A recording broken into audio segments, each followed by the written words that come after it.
শিশু শ্রম বন্ধ করার লক্ষ্যে মঙ্গলবার বিশালগড় বাজারে একযোগে অভিযানে নামে শ্রম দপ্তর, শিশু সুরক্ষা দপ্তর এবং আরক্ষা দপ্তর। বিশালগড় বাজারে প্রায় সবকটি দোকানে অভিযানে যান তারা। অভিযানে গিয়ে 3টি দোকান থেকে 3 জন শিশু শ্রমিককে উদ্ধার করেন অভিযানকারী দলটি।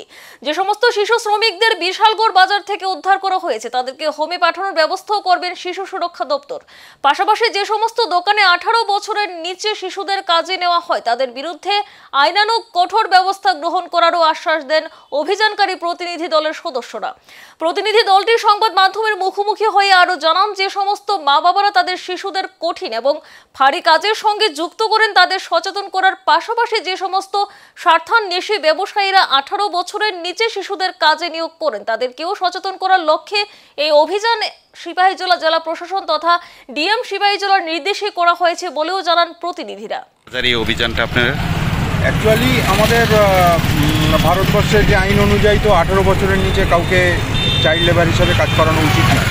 তো আমরা আজকে লেবার ডিপার্টমেন্ট, পুলিশ ডিপার্টমেন্ট, পিডব্লিউসি সবাই মিলে প্রশাসনের তরফ থেকে একটা অভিযান শুরু করেছি।